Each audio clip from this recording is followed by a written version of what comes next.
All right, it's that kind of morning. It's 10 a.m. Eastern Standard Time on Monday, December 22nd. Week 16 is now in the rear view for the Ravens, and for Baltimore, it is one to forget. The vault is still live at noon, 2 hours from now, so I have to be very mindful over the course of the next hour as I break down just NFL world spread, widespread. This is how it's going to go, by the way. On about 4 hours of sleep, I did get up and go to my workout class at 7 this morning, and Sarah and I didn't finish up until after 1:30. So you're just going to have to bear with me here. But there has been widespread national reaction, understandably, after the Ravens collapsed in an inexplicable fashion related to Derrick Henry misusage, ball handling issues. It's the same old story. Time and time again, we're going to get into all that and more. Today's show is brought to you by my friends at Preston Automotive Group. Let me be clear. Sarah and I will be live on the vault 2 hours from now, but I couldn't sit still over here. And I'm traveling back to upstate New York later this afternoon, so I wasn't going to be able to give you a late afternoon stream. That's what's going on. Here's what's going on with the Ravens. Certainly not a graphic that you hope continues to be added to the way that it has in recent years. Yet another fourth quarter collapse, yet another double-digit lead collapse, 24-13, as the Ravens were rolling. They were rolling, and it's 11-point lead, over 9 minutes to go. And what do you know? Yes.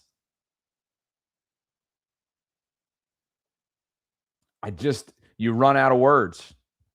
You run out of words trying to describe what happens psychologically, what happens strategically, what happens with communication, what happens in between the lines, so on and so forth, that the Ravens constantly find themselves in a position where not only are they on the defense, but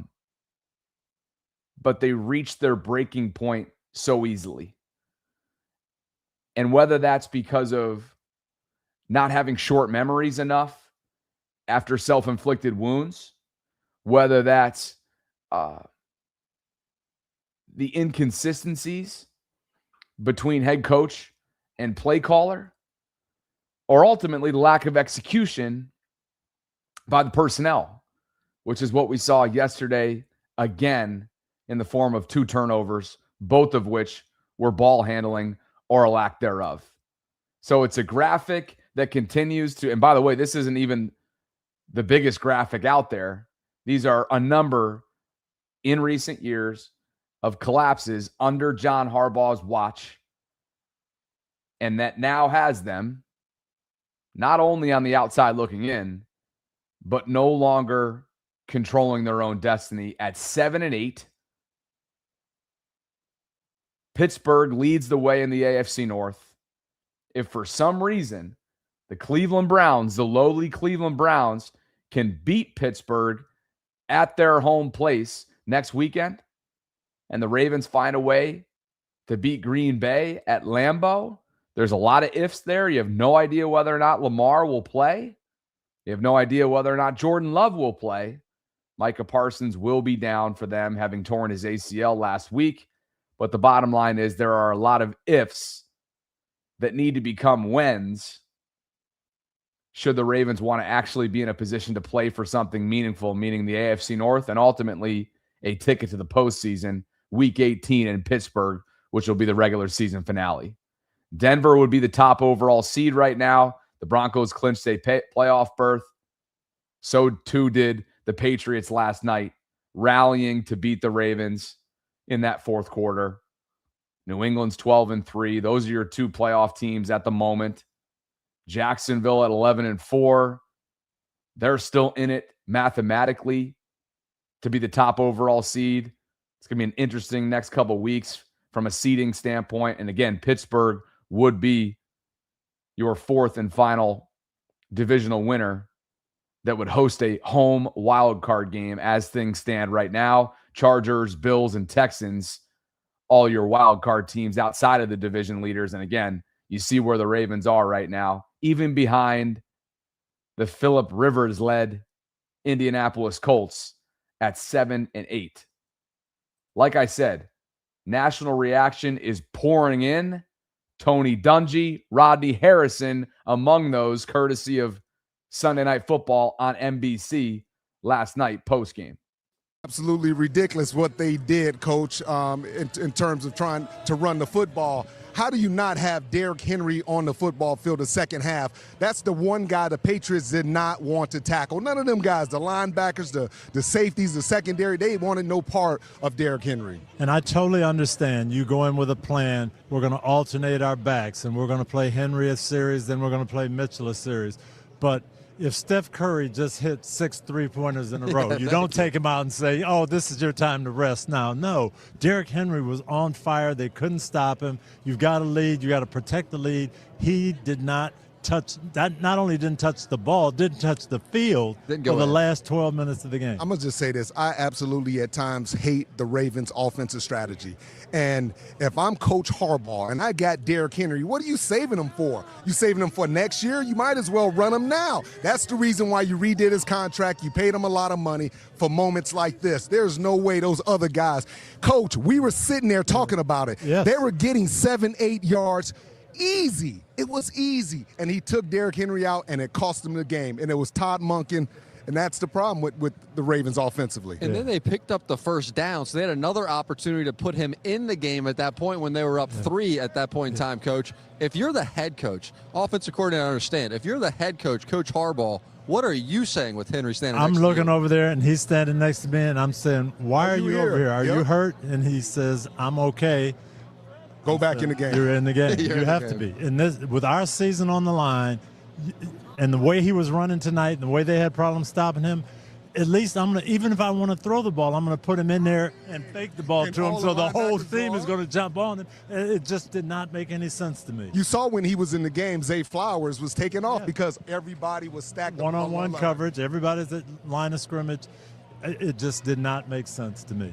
Just a couple of the many dumbfounded reactions from around the NFL world today. And I know that we're probably all in agreement on said reactions, right? Because while he did have an early fumble, his first since week 3, and it was a problem the first 3 weeks, we know, for Derrick Henry, he bounced back and bounced back admirably after that.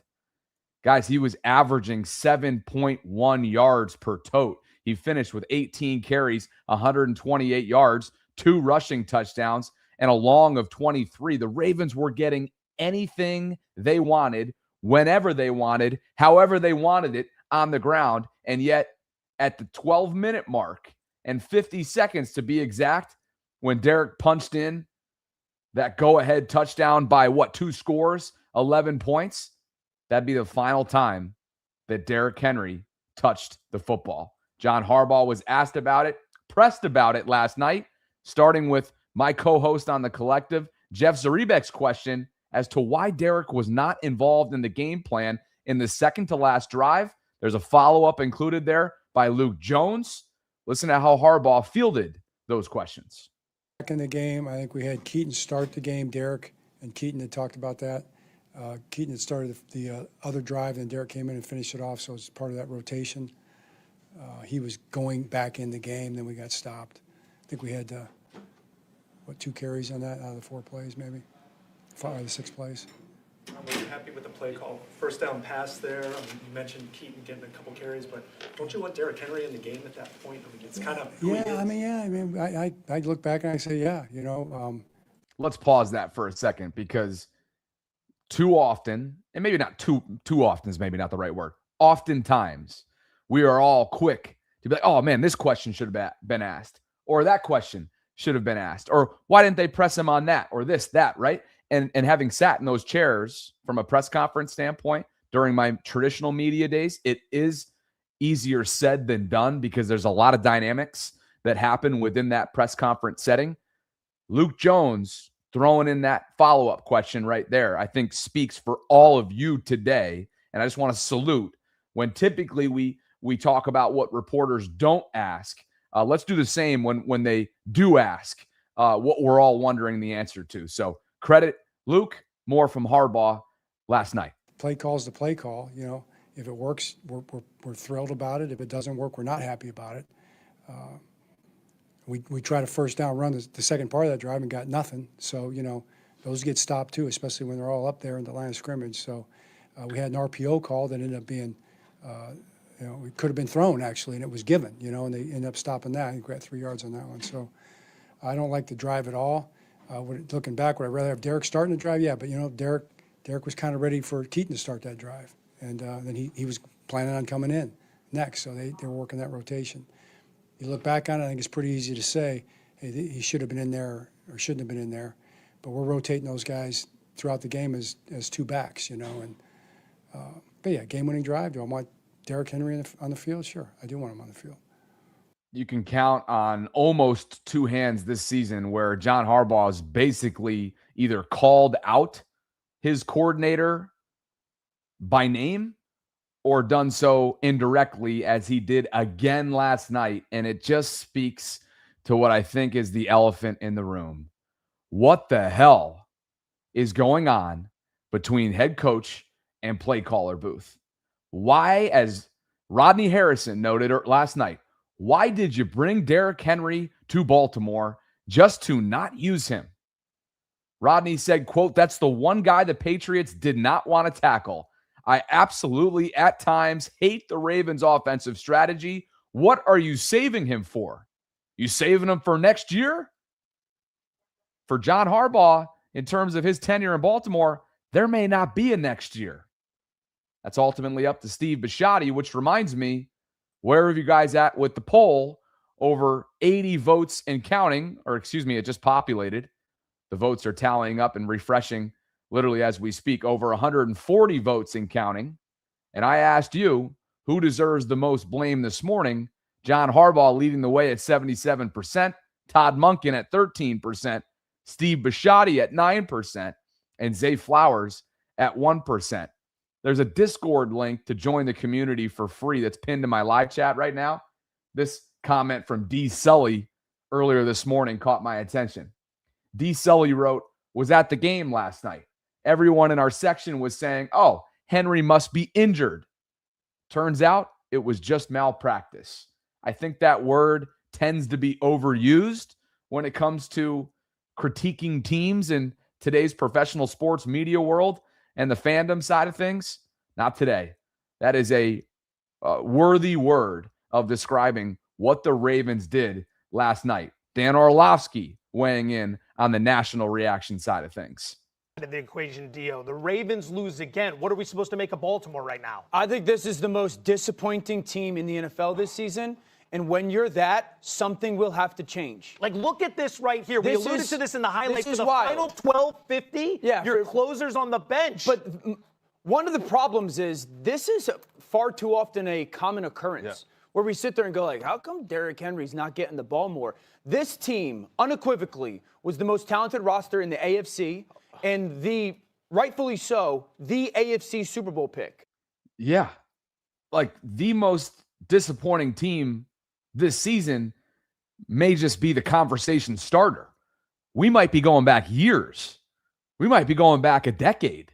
I got to think about that and process that and maybe do a little bit of research in terms of where the Ravens ultimately rank. And obviously, stranger things have happened. There's still a path to the dance. But as we all know, the big piece of reality here, the harsh truth, is that for the first time in a long time, they do not control their own destiny anymore. And that's not a great place to be in. Disappointing doesn't even begin to describe it. Captain Hard with a super chat today as more reaction from you guys pour in. 100% coaching lost. Yes, we had turnovers, but we overcame them. An 11-point fourth quarter lead. Week one, they said they felt like it was over. Got to have new coaching. The fact that week one exposed, and speaking of exposed, wait till you hear from Chason, the Patriots linebacker, in just a second. That's maybe the biggest indictment of them all, what he said post-game. But the fact that there was almost a weakness exposed, whether it was the hangover from the previous year or not, week one, I get it. It's a murderer's row first 6 weeks that faced this team with a first-place schedule. But my God, maybe this was over before it even started this season, and that might be the most depressing thought of this entire thing. By the way, I really do want to double down on something I said last night, and perhaps this is the silver lining from how you guys can look at this with an optimistic eye. I don't think this team is on the precipice of a rebuild. I think they need a reset. When you have Lamar, and yes, a deal's got to get done in the form of an extension this offseason, and it has to get done, and you have the core that is intact, that's a reset, not a rebuild. Perhaps, I don't know if you're looking for optimism today, but nobody can say that I never gave you any optimism in a period of turmoil, in a time of turmoil. Captain says, watch the somehow the Steelers are going to lose next week and give us false hope just for us to lay an egg on Saturday. That type of season. Captain also says, criticize Todd post-game, but never in-game. Shaking my head. I'll never understand the disconnect between the sideline and the play caller booth. That continues to be maybe the most baffling part of this entire operation. Lil X Nation says, Bobby, if the head coach can't override a rotation, he should go. Screw a rotation. Give the ball to the king. Correct. Tony Dungy said it perfectly. Former Super Bowl winning head coach. If Steph Curry just hit 6 3-pointers in a row, greatest shooter of all time for my money, you don't take him out and say, oh, this is your time to rest now. Now, Derek may not be the greatest running back of all time when it's all said and done, but he's going to be in that conversation. And yes, ball security has been a problem for him in year 2 with the Ravens, but still, the math just ain't mathing.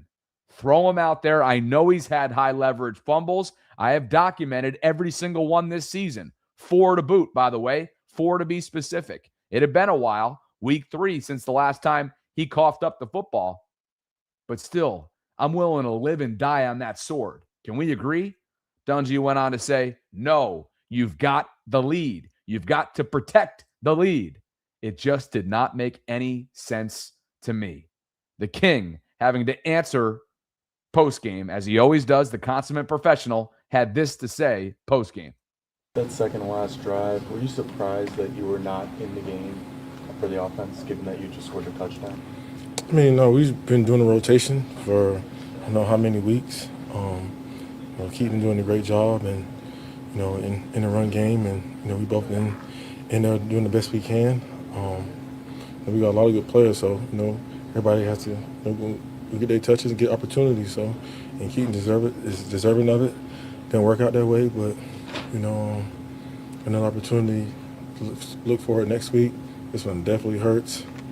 Like I said, at home again, come up short. Just wasn't good enough today. That being said, I mean, is this a game, closing out with a lead like that, is that a situation where, if all things were equal, you would like the ball, you would like to be involved? Any player would just like to be able to have the ball in their hands, make plays for the team, just to give ourselves a chance to go win. I think any player's going to have that same response. If you're a competitor and you love the game, and I definitely love the game, but this didn't go that way tonight. And they were the better team, and that's where they won. But like I said, we got 2 more games to look forward to. Hopefully, football gods bless us. But that is just to see on another day and see how that plays out. But just looking forward to the next 2 and be the best player I can to help us win the next 2. So. Derek, how does that work with the rotations? Do they come to you and say, hey, this is Keaton's series, you're sitting now, or who makes that call and who tells you? It's just something that, we've been doing on the last couple of weeks. And it's been a good flow. So, he goes a series, I go a series. I don't think it's be a big deal if we won the game. Wouldn't be no questions about it because, but I understand, we lose. Everybody's going to want to know or try to analyze every single situation. But this is something we've been doing. We did it last week and everything was fine. We won. So. Derek, what happened in the fumble in the first half? You jinxed me. Early this week. First of all, I thought, I'm like, man, he didn't jinx me. But, just really embarrassing.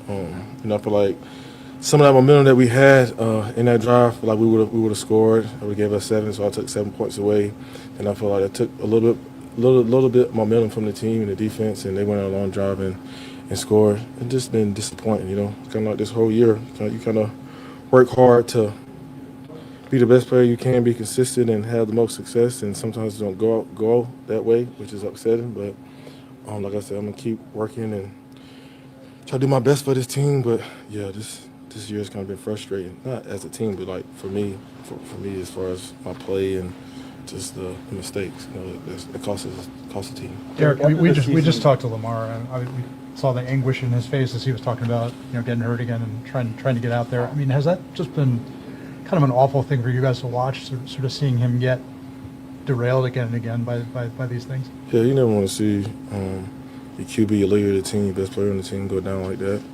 We want him out there. We want to be healthy, and you know, we want him out there so we can have the best chance to win. You know, it's a game of injuries. You know, that stuff like that happens. But you know, Lamar, he's a competitor, and he's a fighter. So I know he wanted to be out there, but circumstances didn't go that way today. Hope we can get him back this upcoming week. Derek, when you signed an extension with this team in the offseason, I mean, what were your expectations for this year, especially given how well this offense worked last year? Yeah, I think that's self-explanatory. I think you know the expectations. You know, we're not really trying to have expectations. Just want to put the work in, and then let our work show. You know, last year was a fun year. Did some great things, but we came up short. And you know, this year we just had some unfortunate circumstances, and things that haven't swung our way. Had some adversity, and it just hasn't been good enough. Honestly, as a whole, I think everybody on the team would say that we just haven't been good enough. And you know, like I said, we got 2 games left, and we can end it the way we want to end it. But yeah, it just hasn't been good enough. That's just simple put like that. Derek, where would you say the team is at right now with the 2 games left, but also things being out of your control when it comes to the playoffs? And right now, you know, this sucks that we lost, but you know, dwell on this for a little bit, and we're gonna look forward to Green Bay because we got a quick turnaround. I'm playing on Saturday and going over there, and you know, look forward to play. I mean, we play this game because we love it, so I'm sure everybody's gonna want to come back and be ready to go and prepare the right way just so we can go out there and win the game. You're always going to get the consummate professionalism from Derrick Henry post-game, making himself available, not calling anyone out. We can say it for him, though. The rotation strategy, sticking with the rotation strategy, not deviating, not acknowledging the flow of the game, not making in-game adjustments, and perhaps not overriding what your offensive coordinator's plan was if you're the head coach is all inexcusable. It's illogical. That's what it is. Lil X Nation, a perfect segue, says, Bobby, the game script didn't even call for Keaton. The Patriots had him locked down. The rotation makes no sense in that moment. I concur. I love Keaton Mitchell. I love the flavor that he's brought this offense. I love the flair, the speed, the misdirection, the quick burst to the outside, some of the lateral quickness that he's regained post-ACL now that he's 2 years removed from that setback in his career. But he was a non-factor last night. The majority of the Ravens' ground game outside of Derrick Henry was a non-factor. Guys, Keaton finished with 9 carries for 13 yards. That's 1.4 per tote. They had an answer, New England did, for Keaton. They didn't for the King. And you heard Rodney Harrison earlier on in this program say as much. That's the one guy the Patriots did not want to tackle. And he went on to say, I absolutely hate the Ravens' offensive strategy at times. What are you saving him for? Are you saving him for next year? With the current operation, the way this team is currently constructed, there ain't going to be a next year. And guess what? There shouldn't be a next year, period. An organizational reset is needed. It's beyond needed, and it's beyond overdue. Shoot a J, or shoot the J.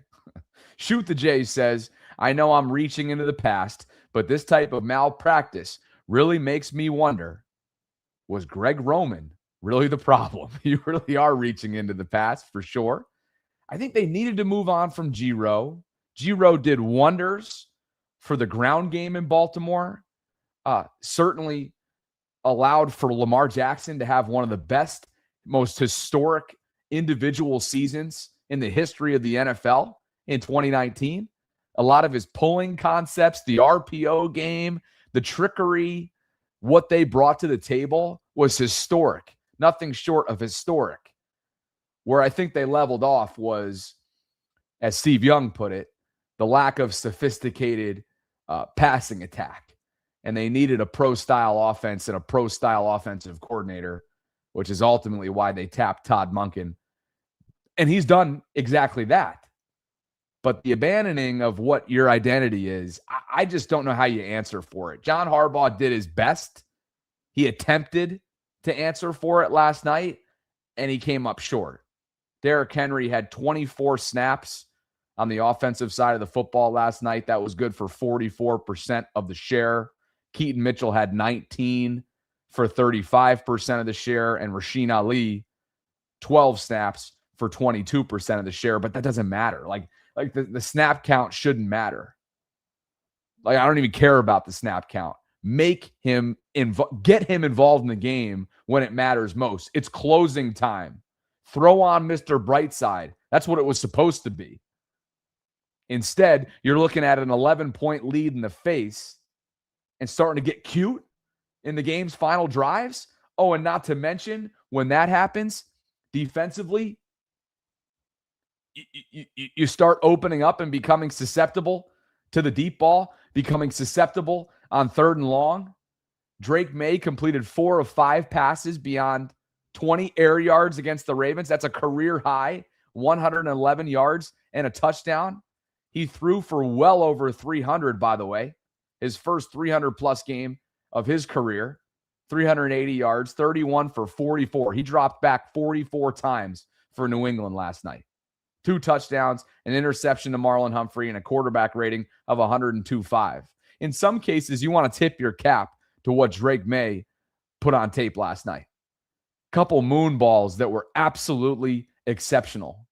At the same time, the Ravens defense started to fold in that 4th quarter, and then the formula that we've seen this movie before, started to unfold right before our eyes. And you're thinking to yourself, why is this team not acting as if they have an 11-point lead? Punch him in the mouth and say goodnight.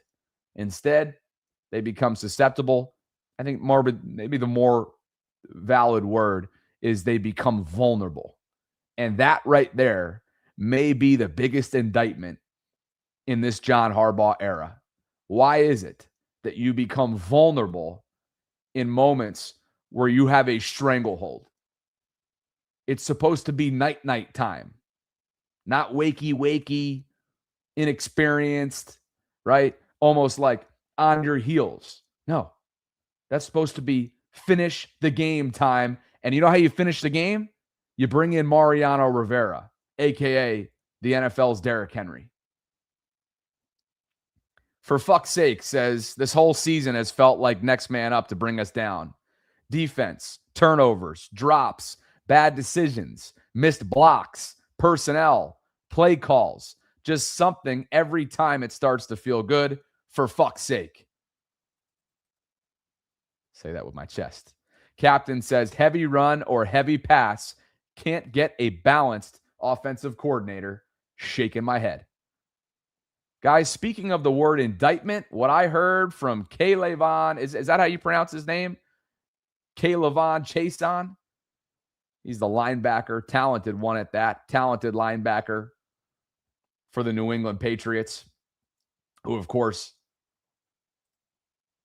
had one of the game-deciding plays, if not the game-deciding plays made on Zay Flowers, who continues to have ball handling issues in his career. He was putting the finishing touches, at least attempting to putting the finishing touches on what was a career night. Certainly.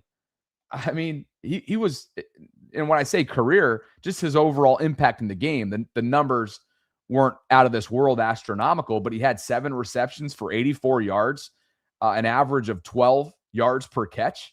He was targeted 7 times, caught all 7 footballs that came his way, both from Lamar and Snoop. And how about the end around? How about that trickery? The end around was beautiful for 18 yards. Phenomenal key contributions in the blocking from Linderbaum and Ronnie and Devontae and all the other players that contributed to that positive yardage play. But again, listen to Chason, who forced that fumble, punched the football out of Zay Flowers' grasp. This right here, ladies and gentlemen, might be the snippet that ultimately is John Harbaugh's football head coaching in Baltimore obituary. They had a couple of speed skaters on their side of the ball. Ball getting a little loose from their body, so obviously that's the time to make a play and see ball get ball. Randy, so did you kind of live up to your name, chasing after the I see what you did that. No, that was cool. But no, it's in those moments right there, man. We hustle, and obviously every play of the game, you want to hustle and get to the ball for sure. But you got to find that extra effort. You got to find that extra will too, to make that play for your team. So I'm excited to have that opportunity for sure. Yeah, the speed skaters. What does that mean? Like I said, just the ball get a bit loose from the body. So if you ever watch the speed skater roll, how they kind of move in their body figure, it's kind of how a couple of their ball carriers move with the ball. So we already knew that was going in. A couple of their guys put it on film already, so it was going out there and make that play. We saw you guys out in practice working on the ball security drills, punching in and out. Did you do more of those throughout the week this week? It was a heavy emphasis for sure. I think we emphasized turnovers just heavy throughout our game plan in general. But it was an emphasis this week. Like I said, they had a couple ball carriers there with the ball. The ball get pretty loose from their body. So we got some balls out today, and that was pretty dope. Can a weakness be more exposed than the way that it just was in that snippet? K'Lavon Chason. Am I botching that name? Tarico was saying his name all night because he's an impact player, but let's just go with Chason for now. I mean, really? You guys just heard that. Speed skating? Now, look, I happen to be a huge fan of the Olympics. And one of the venues at the Winter Olympics is speed skating. And I was lucky enough to get my career started with NBC and traveled to a couple of Olympics, including the 2018 South Korea games in Pyeongchang, where speed skating was an awesome event that I got to know and familiarize myself with. I also know that when you are a professional football player in the National Football League, if you're being compared to speed skaters, all due respect to those professional athletes at their craft, not exactly a flattering comparison. Their ball carriers are speed skaters. Quote, we knew they had a couple speed skaters on their side of the ball. Ball getting a little loose from their body. It's kind of how a couple of their ball carriers move with the ball. We already knew that going in. A couple of guys put it on film already.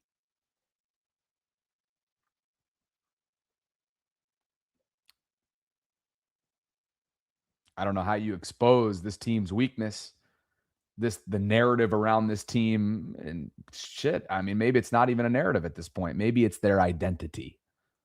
This is what they're known for. This is what they're vulnerable in. And this is ultimately what the opponent can cash in on when trying to beat the Baltimore Ravens. Wow. I'm all for holding players accountable. It starts and ends as Terrell Suggs told us back in September, when you cross them lines, it's on you. Nobody can save you. It's on you. And ultimately, too often, in big high leverage moments in recent years in the Lamar era, the Ravens collectively have come up short. And it starts with the players. But at some point, and we're well beyond this point, it's about the culture. And the culture starts at the top. And sometimes change is a necessary evil if you want to ultimately get over the hump that you have not been able to successfully do in what now is an 8-year span, an 8-year sample size of the Lamar Jackson era. And what do you have to show for an era that's been nothing short of exceptional from a regular season standpoint? You have won a lot of games. You have a lot of accolades. And ultimately, what you play for, consistency in the month of January to ultimately play in the game in February, hasn't been reached. And the closest that you got to reaching said opportunity, you folded on your home turf because of very similar situations and nuances that we're talking about here today. Abandoning your identity, becoming susceptible to psychological warfare, ball handling insecurities. That's who the Ravens are. That's what they're known for. And you heard it right there from Chason. Marco Lopez writes, I hate to see the same mistakes over and over. The Ravens need to make big changes.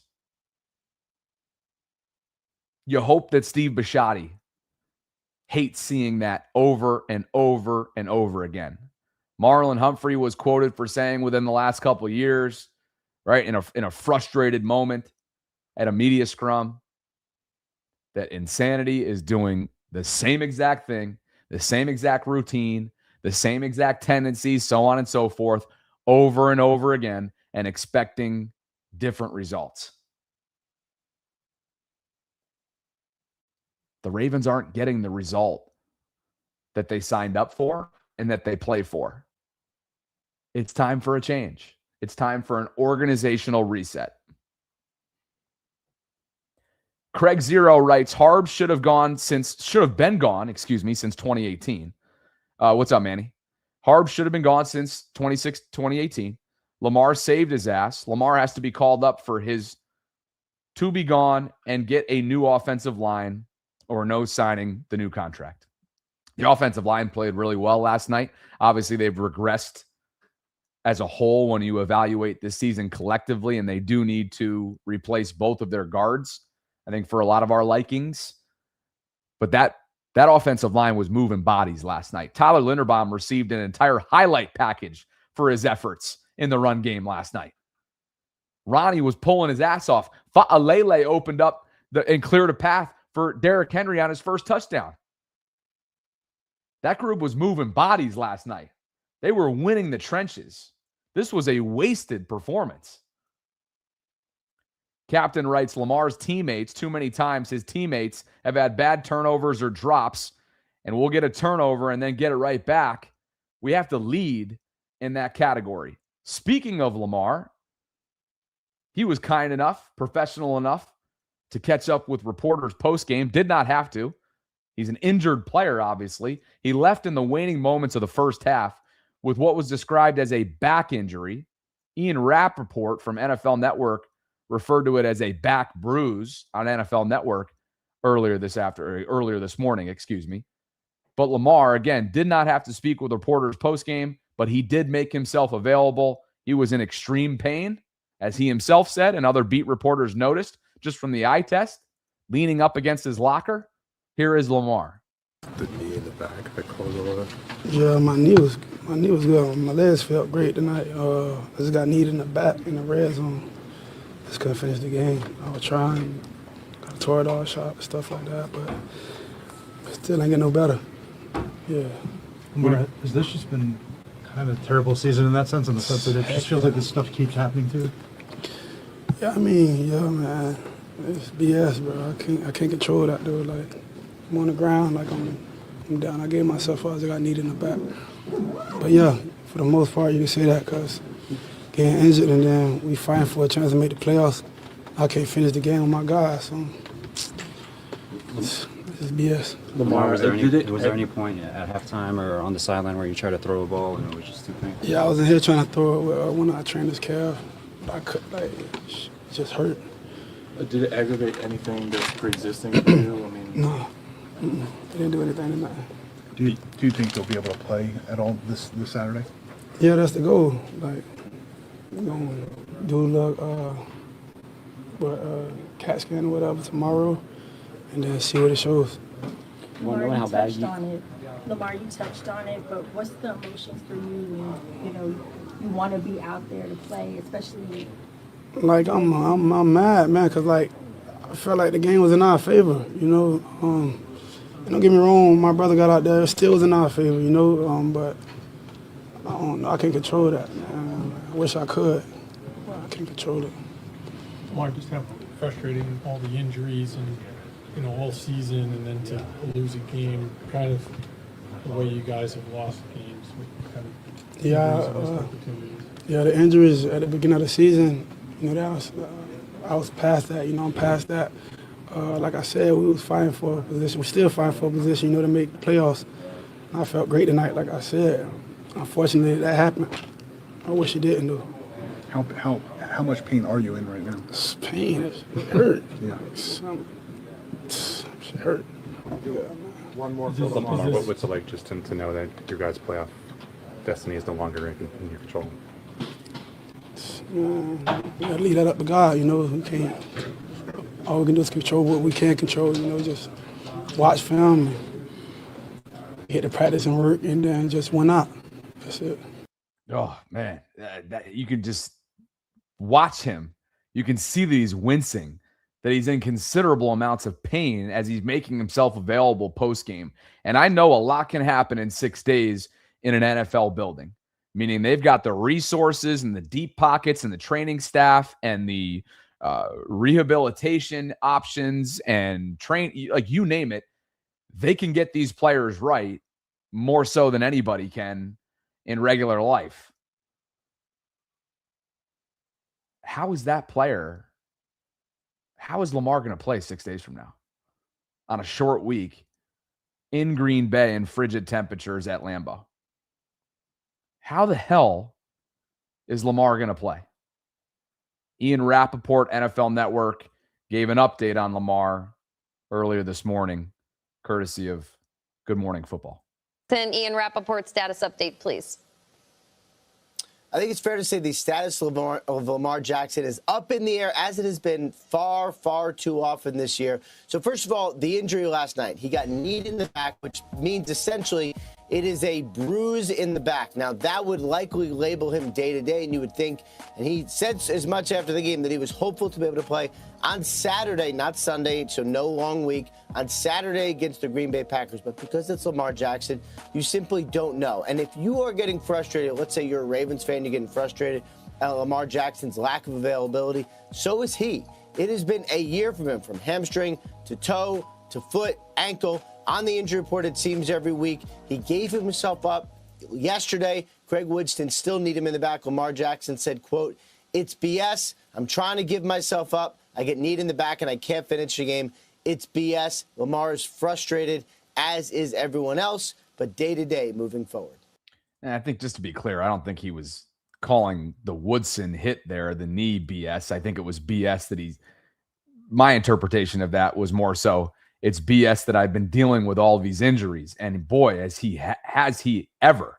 The guy has been dealing with injury after injury after injury. And while I've been critical of Lamar, or at least constructive in my feedback of some of his shortcomings this year, both pre and post injuries, I got nothing to critique today. This is a dude that made himself available post game in clear and visible pain, was playing really well before being taken out of the game, taking himself out of the game, obviously, because of how much pain he was in. The offense was cooking. Like he said, it was in their favor. And guess what? It was in their favor both before and after Lamar went down. Tyler Huntley is capable of executing this offense. And this is, his second or third stint in Baltimore? He's improved significantly as a quarterback. Don't know if he's a starter in this league. He's going to make a lot of money for the foreseeable future as the primary backup to someone. And when he can be called in a pinch, much like he was against the Chicago Bears, Snoop can manage a game. And I thought he did exactly that. He was playing well enough to win and well enough to come in relief, as he did, with under 2 minutes to go or right around there at the end of the first half. And Tyler Snoop Huntley, make no mistake about it, he's put on some good tape for his future in this league, whether it be as a backup, whether it be as a bridge quarterback, you name it. Maybe for the Ravens, they'll value him enough based on what he's done for them this year, regardless of whether they make the postseason, to bring him back next year as Lamar's primary backup. Because the beauty of it is, while he's not Lamar, as John Harbaugh said at halftime, stylistically, they don't have to change anything offensively. Big advantage. Big advantage to their operation. Everyday American Raptor says this team will not go anywhere if Harbaugh is still around. His seat is hot. And let me just clarify, because I cannot stand when the mob and the pitchfork crew come after me for Lamar Jackson-related commentary. Allow me to be on record. That man showcased what he's about, who he is, last night.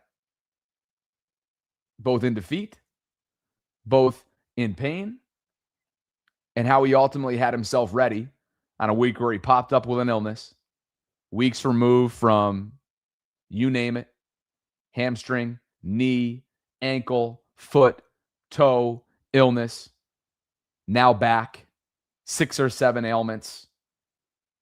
Nobody should ever question this guy when it comes to his competitive fire. Yes, the body language at times this year, from a leadership standpoint on the sideline, has left you wanting more. No doubt about it. And there have been times that he has contributed to some of the operational flaws with this offense in recent weeks. But I thought he had his best operational game last week against the Bengals, and I thought he was en route to following up that performance before he went down in the second quarter. So let me be clear on that. Nobody's questioning, at least from my perspective, nobody is questioning Lamar Jackson after last night.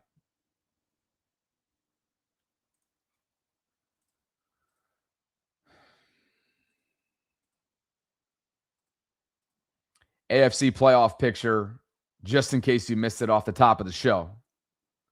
The Ravens are on the outside looking in, and they're going to need some help from around the league.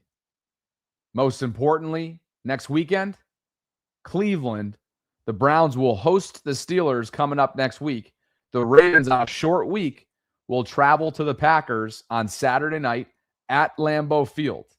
That's what's coming up. If Cleveland can find a way to beat Pittsburgh, and if the Ravens, we have no idea who will be playing quarterback for them, but whoever it is, if they can find a way to beat Green Bay at their place, then the AFC North and the ultimate path to the postseason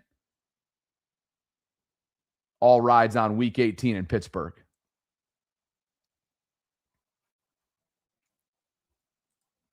D Blacks wants to know if I've seen the video from Trippy with Likely. No, I have not. Somebody enlighten me.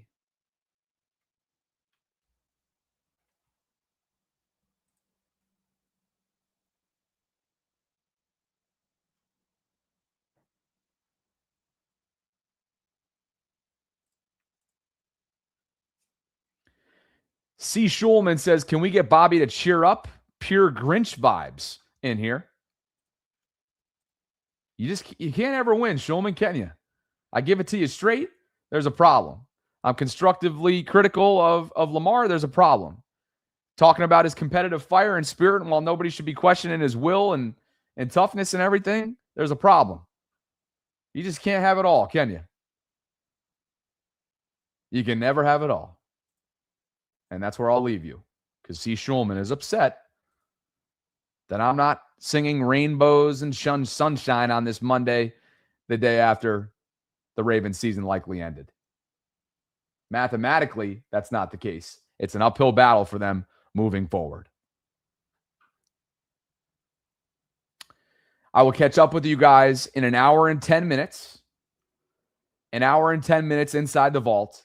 A lot of you have been asking for the Shannon Sharp commentary on Nightcap. We will have that.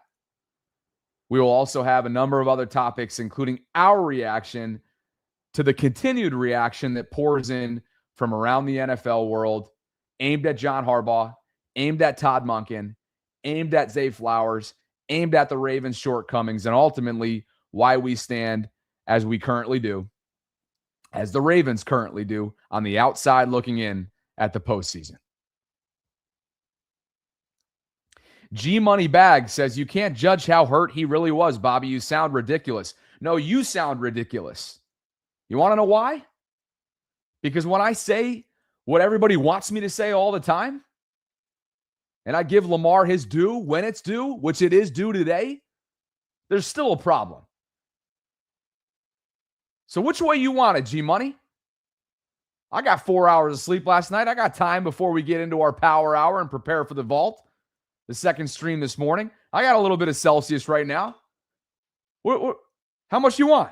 He says, no, you sound ridiculous. I'm only speaking about today. No, you sound ridiculous. G Money, I appreciate you being here, brother. But you want to know what? You are ridiculous. That's a ridiculous thing because you want to know what I've done the last 51 minutes and counting? It's been a factual 51 minutes and counting. There's a multitude of reasons as to why the Ravens are where they are right now.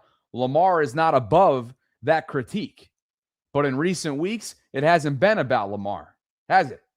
It's been about a lack of execution. It's been about a lack of polish offensively. It's been about ball handling gaffes, non-complimentary football. I'm not sure there's been one game this year, aside from Cincinnati last weekend, where they've played complimentary football among all three phases. So don't come here and, everybody can't stand the goalposts moving when it comes to Lamar Jackson's commentary, right? On a national scale. Don't goalpost move me because I'm going to move right back and tell you how it is. You're moving the goalposts because when I get on here and give Lamar his due, which I just did, which it was due, and he was worthy of that praise. The toughness, the resiliency, the professionalism, managing through the pain of multiple lower body injuries. I'm still not giving you what you want to hear? Open up your eyes and understand that the Ravens are on the doorstep of an organizational reset. There are a number of reasons as to why. Lamar is among those, certainly not at the top, but among those. But in recent weeks, I've got no questions about who Lamar Jackson is as a player. Period. So I don't have any time for that. Look, some of the tone right now is about the lack of sleep, right? There's a fogginess up here that comes with 3 or 4 hours. And then the grind of getting ready for the show and knowing that the vault's coming up here in just a couple minutes. I don't have any patience for that today. Zero patience. Zero. You want to know why the Ravens lost last night? They got a culture problem. And change is overdue.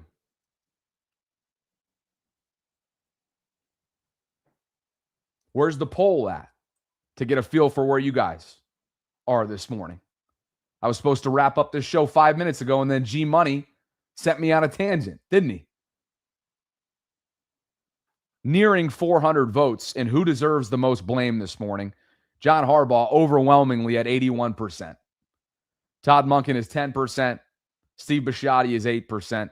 And Zay Flowers is 2%. Ultimately, this is a player's game. Players decide games. But players can ultimately be set up for success, have to be set up for success. And too often this year, too often throughout the Derrick Henry era in Baltimore, and too often in high leverage moments, in meaningful moments, do the Ravens come up short, not just from an execution and personnel standpoint, from a coaching standpoint. And that is ultimately why they are not in need of change. They desperately have to have change.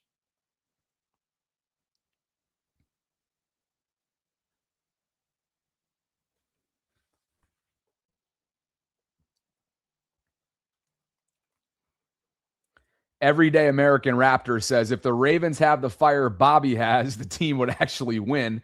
Look, I think they do have fire, right? They do have a level of tenacity, right? And physicality that we've seen on film. But they don't play complementary football. They don't protect the football in high leverage moments. There is not a cohesion or effective communication from head coach down to coordinator or sideline up to play caller booth. And ultimately, they turn the football over in high leverage moments when you're supposed to be leaning on your closer, a.k.a. the Mariano Rivera of the NFL, and Derrick Henry. And as a result, they got a bunch of speed skaters out there. That's what the Patriots linebacker referred to him as. So if he thinks that based on his film study and based on what he's watched, then I think the Ravens have a reputation. But you want to know what? Reputations are earned. Sometimes there's a narrative, there's a level of narrative-based, agenda-driven commentary around reputations. Not here. There's no narrative. This is who the Ravens are. This is what they've become. And this is what they now have to overcome. And they still can do so. But this is not a championship DNA organization at the moment as it's currently constructed. G Money on my way out here says, Bobby must think someone is scared because he raised his 5'2" voice, sounding like a tough mouse. You're a straight hater, Bobby, and it's confirmed. I love that rebuttal because that's one of the weakest rebuttals. I shouldn't even have read that, G Money. Because G Money, you want to know what you just exposed yourself to, the way that Chason exposed the speed skaters in Baltimore. What you just exposed yourself to is when I clap back at something that I thought was below the belt, what I thought was unfair, what I thought was, to be quite frank with you, bullshit. You decide to go down the personal route and you fold and make it personal with the hater label. Going after my height, you were 6 inches short, by the way. With the proper shoes on, I could probably get to 5'9", which is why it's on my dating app, to give me a fighting chance with some of the taller women so we can permanently change the lineage within the Trosset family. But that's why, see what you're doing right now, G Money, is your own equivalent phase here of when the Ravens are in crunch time and it's time to shut the door, you lay down. That's what you're doing right now in this argument, because I called your ass out in front of 1,500 plus on this Monday morning because I had time. I also got this right here, which helps, and limited sleep. And now what you're doing is folding like the board, which is what your team does in crunch time. I get no joy or satisfaction out of that whatsoever, other than letting you know what reality is right now. You got to look yourself in the mirror. I'm glad you're here, G Money, and I hope you keep coming back. But just know, if you're coming in here and not expecting me to, when my peripheral vision catches something that's completely out of line and out of bounds, you don't think I'm going to respond to that? He says, no, I called you. That's why you're sick. G Money, you're not seeing that right now. You got a long way to go, G Money, if you're going to come in here and spew bullshit and not expect it to go unanswered. Captain says, silver lining, Lamar doesn't have season-ending injuries. He'll be healthy and ready next year. Could be worse, like the Chiefs. Yeah, I can't imagine Patrick's going to be ready for week 1. Same thing with Micah Parsons. They both tore their ACL, within the hour on the same day or something along those lines? So that perhaps that's a silver lining. I know people aren't looking for that today. I know G Money's not looking for that. The only thing G Money should be looking for right now is how he's going to respond after getting called out for peddling bullshit, because that's what he does. So G Money, come on back later on. We'll have a conversation. We'll open up the guest lines when time is more a thing. And I look forward to having a conversation with you. But if you're going to go the personal route, you ain't invited on the show. Devin says Bobby's sensitive as shit. Devin, you must be new here. You must be new here.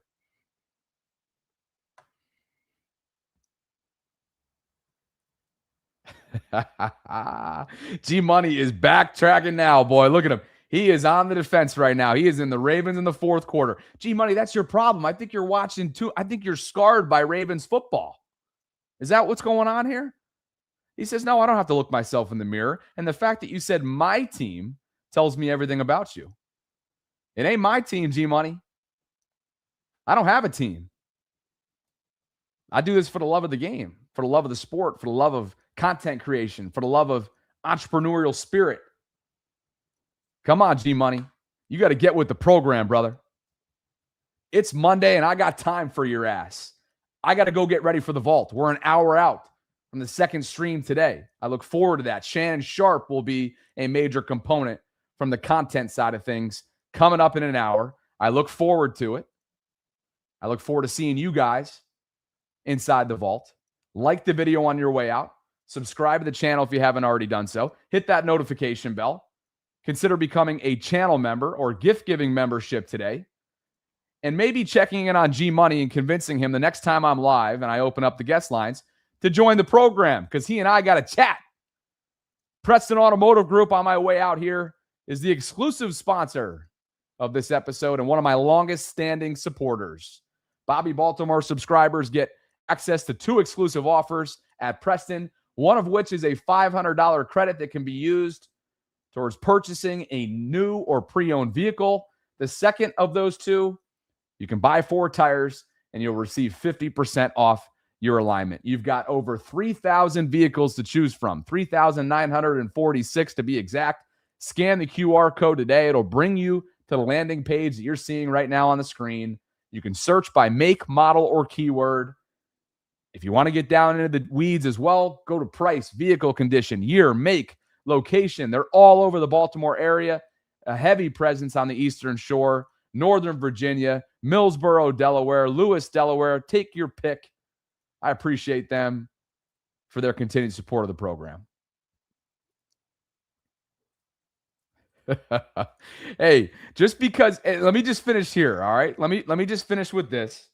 Just because G-Money went personal doesn't mean that you guys got to go let's not stoop down to that.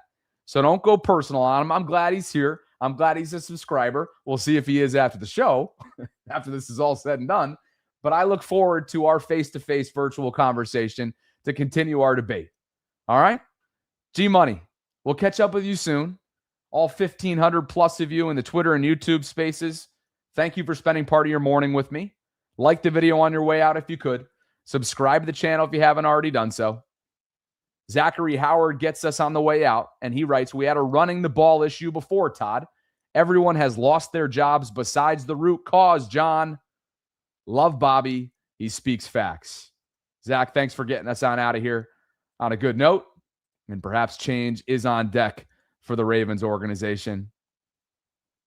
G-Money says, I'm not mad at you. I'm just telling you my feelings. I'm not mad at you either. I look forward to it, and I always appreciate a little bit of entertainment, particularly on a morning where I'm a lot more receptive to it on fumes. Catch up with you guys in an hour from now. Thank you for the support. See you on the vault.